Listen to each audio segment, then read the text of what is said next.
I bow to all the seekers of truth.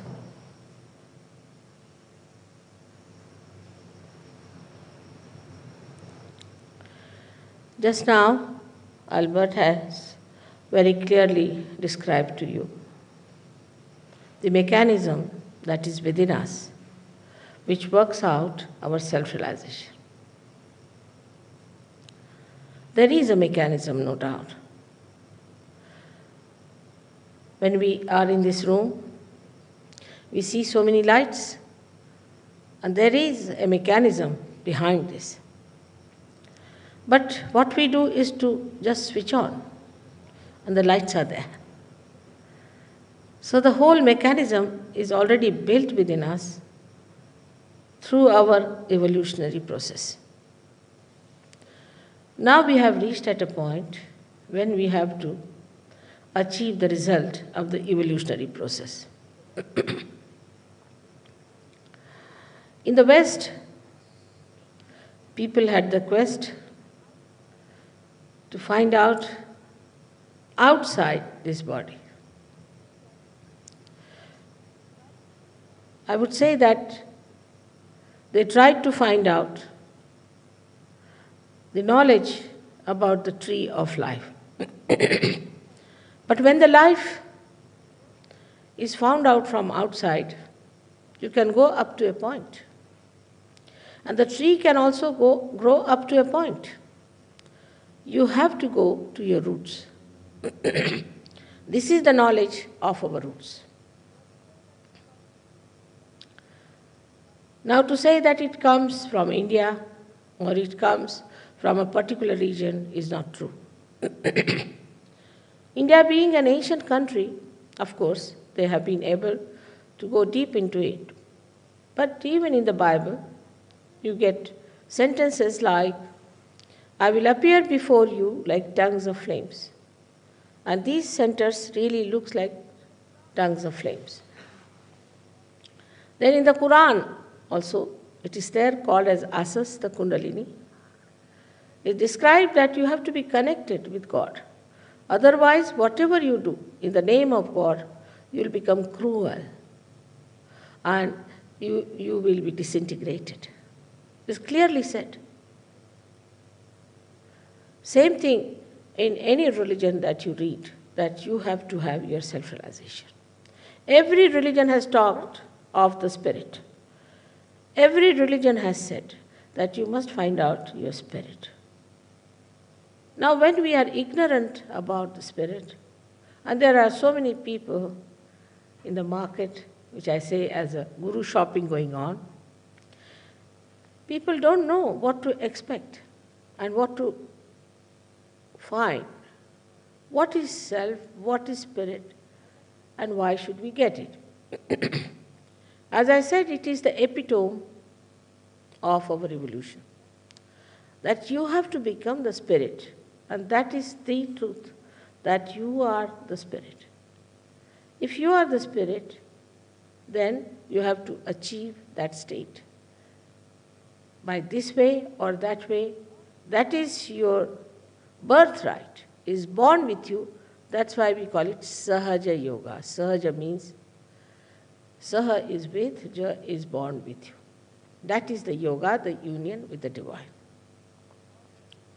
The divine is the all-pervading power of God's love, which is the subtle of subtler, all-pervading. It exists in everything, and you have to feel it. That's what we call as the cool breeze of the Holy Ghost. Cool breeze of the Holy Ghost. In the Bible, there's no description of Holy Ghost. This Kundalini is the reflection of that Holy Ghost.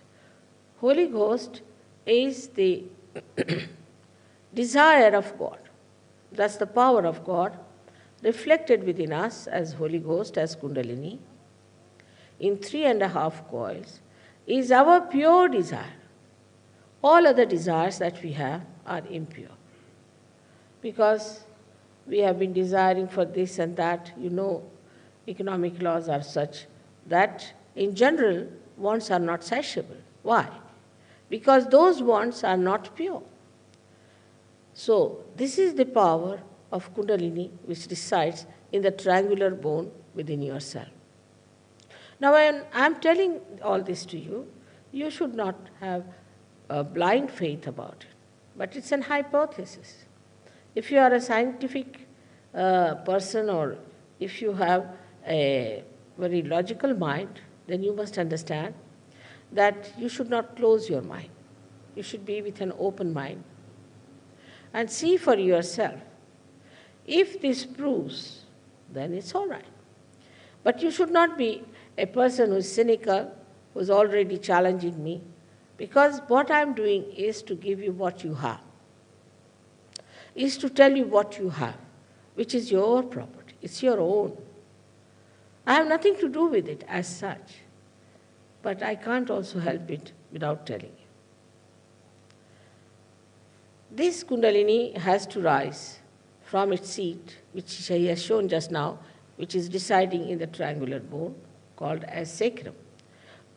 Sacrum itself means sacred. That means the Greeks knew about this word, knew about Kundalini, that's why they called it sacred. Now, when this Kundalini rises through these various centers, she passes through 6 centers. The 7th center is below her. And this 7th center looks after the glory or the chastity, or we can say protects the mother Kundalini within us. Now, the first center is the most important center. And the first center is the center of our innocence. When we try to play with our innocence, this center gets spoiled, which has to protect the Kundalini. And when this center is spoiled, we can get into lots of problems. Nowadays, you can hear a big cry about this killer's disease, AIDS. We have to fight it. It's a wrong thing that we have done. One thing we must accept. And then we have to fight it. It's not difficult to fight this disease if you accept that you have lost your innocence. The trouble is, when people started getting the knowledge of the tree, they really went amok. They didn't know what to do with themselves. Now they are finished with this, they are finished with that, so now eat your nose or eat your eyes or eat your teeth, something like that. A maddening wave rushed into people. And they didn't know what to do with themselves, so they started practicing also sex. I would also blame Freud for that. In India, Freud won't be accepted at all. It's nonsense. Nobody can accept a theory where they say that you have all the time feelings of carnal love for your mother. Of course, this is ridiculous for us. But anything new has to be accepted. That's the modern idea. Anything new that comes to you, we must accept. Anything new may not be all right. The other day we were having a banquet, and I had a neighbor who was ambassador from Mexico. And he told me that, I know you don't like Freud and you like Jung, but Jung talked of the same old thing. I said, same old thing, but something new above it. Evolution takes place in that manner, that first you have the tree, and then you have the branches, then you have the leaves, and then you have the flowers, and then the flowers have the fruits. But if somebody just takes out a flower from somewhere and gives you, then you know that it's plastic. It must have some basis. It must have some tradition. It must be in our ancient books. It should be described by people who have lived before. Suddenly, if Mr. Freud comes up and says some new theory, it's like mushrooms. These people come up and start telling stories, and we believe in them. It's a fungus. Now, so I told the gentleman, I said, all right, we have eaten all kinds of food before. We haven't eaten the table. Why not we eat that? Because it's new.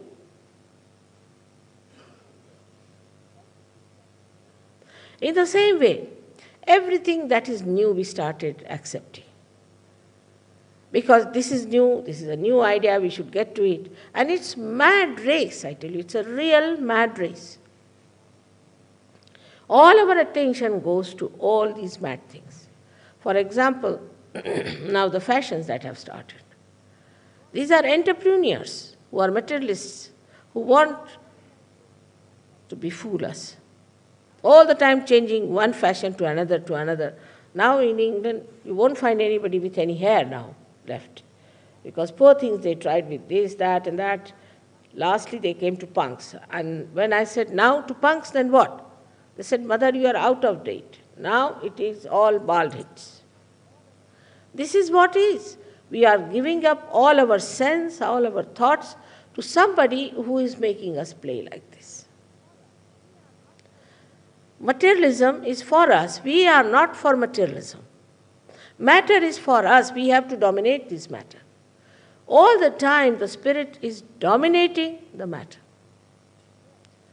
And when the spirit comes up, then it uses matter for its own purpose. It is not dominated by matter. Nobody can dominate a person who is the spirit. But we are so much lost into it, trying new things like mad, jumping from one to another, that we don't see the sense in it, just like eating the table. We haven't got our own ideas. We are reactionaries, or we accept the ideas that are others. If somebody tells us some ideas, we think, oh, it's great. But why it is great? It must be tallied by a few things. First of all, we must find out, does it have any relationship to any tradition, to any ancient books, to any prophets, to any incarnations who came on this earth? They were not all useless people. They were not false people. They were not telling us lies. But we are reactionaries, like we find now. Christianity has failed. The churches have failed. So we react. No. Christianity may fail, but Christ doesn't fail.